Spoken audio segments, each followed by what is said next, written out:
யோபு அதிகாரம் 12. வலிமைமிகு செயல்களில் தெரியும் கடவுளின் ஞானம். அதற்கு யோபு உரைத்த மறுமொழி: உண்மையிலும் உண்மை, நீங்கள்தாம் எல்லாம் தெரிந்தவர்கள். உங்களோடு ஞானமும் ஒளிந்துவிடும். உங்களைப் போல அறிவு எனக்கும் உண்டு. உங்களுக்கு நான் தாழ்ந்தவன் அல்லன். இத்தகையவற்றை யார்தான் அறியார்? கடவுளை மன்றாடி மறுமொழி பெற்ற நான் என் நண்பருக்கு நகைப்பு பொருள் ஆனேன். குற்றமற்ற நேர்மையாளனாகிய நான் நகைப்பு பொருள் ஆனேன். இன்பத்தில் திளைத்திருக்கும் நீங்கள் என்னை ஏளனம் செய்கின்றீர்கள். அடி சறுக்கிய என்னை தாக்குகின்றீர்கள். கொள்ளையரின் கூடாரங்கள் கொழிக்கின்றன.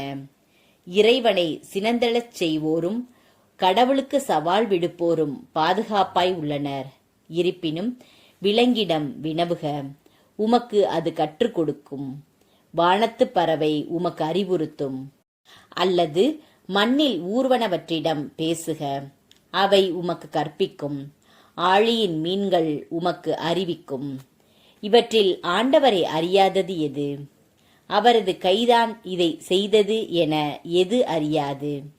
அவர் கையில்தான் அனைத்து படைப்புகளின் உயிரும் மனித இனத்தின் மூச்சும் உள்ளன. செவி சொற்களை பிரித்து உணர்வதில்லையா? நாக்கு உணவை சுவைத்து அறிவதில்லையா? முதியோரிடம் ஞானம் உண்டு, ஆயுள் நீண்டோரிடமும் அறிவுண்டு. ஞானமும் வலிமையும் அவரிடமே உள்ளன.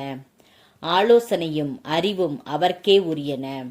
இதோ அவர் இடித்திடுவதை எழுப்பிட இயலாது. அவர் அடைத்திருப்பவரை விடுவித்திட முடியாது. இதோ அவர் மழையை தடுப்பாரெனில் அனைத்தும் வறண்டு போம். வெளியே அதை வரவிடுவாரெனில் நிலத்தையே மூழ்கடிக்கும். வல்லமையும் மதிநுட்பமும் அவருக்கே உடையன. ஏமாற்றுவோரும் ஏமாறுவோரும் அவருடையோரே. அமைச்சர்களை அறிவிழக்கச் செய்கின்றார். நடுவர்களை மடையர்கள் ஆக்குகின்றார். அரசர்களின் அரைக்கச்சையை அவிழ்க்கின்றார். அவர்களின் இடையில் கந்தையை கட்டுகின்றார். குருக்களை தம் நிலையிலிருந்து விழச் செய்கின்றார். நிலை பெற்ற வலியோரை கவிழ்த்து வீழ்த்துகின்றார். வாய்மையாளோரின் வாயை அடைக்கின்றார். முதியோரின் பகுத்துணர் மதியை பறிக்கின்றார். உயர்குடி மக்கள் மீது வெறுப்பினை பொழிகின்றார். வலியோரின் கச்சை கலன்று போகச் செய்கின்றார். புரியாத புதிர்களை இருளினின்று இலங்கச் செய்கின்றார். காரிருளை ஒளிக்கு கடத்தி வருகின்றார். மக்களினங்களை பெருகச் செய்கின்றார், பின்பு அழிக்கின்றார்.